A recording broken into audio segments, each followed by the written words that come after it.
সবেদা সুইট বল নরম তুলতুলে, একসাথে 10-12টা খেয়ে ফেলা কোনো ব্যাপারই না। আপনি কয়টা খেতে পারবেন এই মজাদার সুইট বলগুলো সেটা কিন্তু কমেন্ট করতে ভুলবেন না। মেহমানদারি, অতিথি আপ্যায়ন অথবা টেবিল সাজিয়ে নিতে একেবারে বেস্ট একটা খাবার। চলেন দেখে নেই কীভাবে তৈরি করেছিলাম এই মজাদার সবেদা সুইট বলগুলো।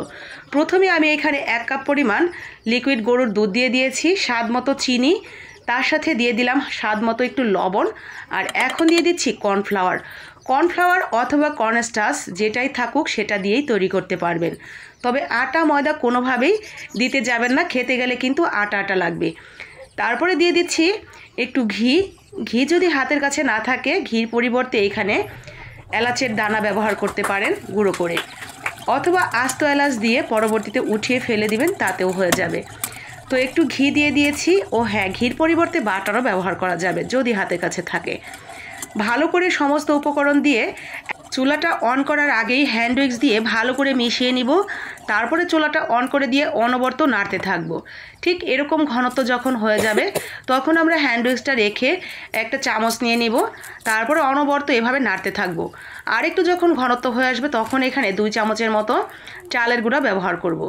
1 চামচ বা 2 চামচ দিলেই হয়ে যাবে। তো আমি 2-4 চামচের মতো চালের গুঁড়া দিয়ে ভালো করে মিশিয়ে নিচ্ছি। চালের গুঁড়াটা একটু চেলে দেওয়া প্রয়োজন ছিল, ফ্রিজ থেকে বের করে সাথে সাথে দিয়ে দিচ্ছি, একটু দলা পাকিয়ে গেছে। যাই হোক, হাত দিয়ে ভালো করে মেখে নেব। তো এরকম হয়ে গেছে, নামিয়ে রেখে দিলাম ঠান্ডা হতে থাক। এদিকে আমি খুবই অল্প পরিমাণে একটু পুর বানিয়ে নিচ্ছি। আমি আজকে নারকেলের পুরটা ব্যবহার করছি ভেতরে ভরার জন্য। আপনারা চাইলে এখানে খেজুরের পুর, বাদামের পুর অথবা ছানাও ভেতরে ভরে কিন্তু ঠিক একইভাবে বানিয়ে নিতে পারেন। আপনাদের যেরকম খেতে ইচ্ছে করবে ঠিক সেরকম। চিনি এবং এলাচের গুঁড়া দিয়ে ঠিক ওরকম করে আমি পুরটা লাল লাল করে রেখে দিয়েছি নিচে। এখন এদিকে ডোটাও কিন্তু আমার ঠান্ডা হয়ে গেছে, একদম দেখতেই পাচ্ছেন কতটা পারফেক্ট হয়েছে। ঠান্ডা হয়ে একটু শক্ত হয়ে গেছে। তো আমি হাতে আর একটু ঘি নিয়ে একেবারে ভালো করে মেখে নরম নরম করে নেব। তো সুন্দর করে ঘি দিয়ে ভালো করে মেখে নিয়েছি। ঠিক এইরকম নরম নরমই হবে, অতিরিক্ত নরমও না, অতিরিক্ত শক্তও না। তো এখন ঠিক এরকম করে যতটুকু সাইজ আমি করতে চাই সেই অনুসারে ভেতরে একটু পুর দিয়ে হাতে নিয়ে মুখটা ছিল করে তারপরে গোল করে হাতের বলের মতো তৈরি করে নিলেই কিন্তু হয়ে যাবে অসম্ভব মজার সবেদা সুইট বলগুলো। উপরে সবেদার মতো কালারটা আনার জন্য আমি একটু কোকো পাউডার ওপর থেকে দিয়ে দিচ্ছি। কোকো পাউডারটা দিলে খেতে কিন্তু আরও এক ধাপ ভালো লাগবে বেশি, কারণ এখানে উপর থেকে আপনি চকলেটের একটা স্বাদ পাবেন আর ভেতরে নারকেলের পুরের একটা টেস্ট। সেই সাথে কর্নফ্লাওয়ার দিয়ে যে আমরা ডোটা তৈরি করেছিলাম দুধের মিশ্রণের মধ্যে দিয়ে, সেটাও কিন্তু খেতে বেশ মজার। একদমই আটা আটা লাগবে না, আপনারা বানালেই বুঝতে পারবেন এটা কতটা মজাদার এবং পারফেক্ট হয়।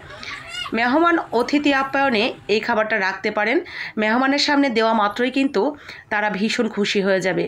এছাড়াও বিয়েবাড়ির জন্য ডালা সাজাতে, গায়ে হলুদে অথবা জামাই আপ্যায়নেও রাখতে পারেন।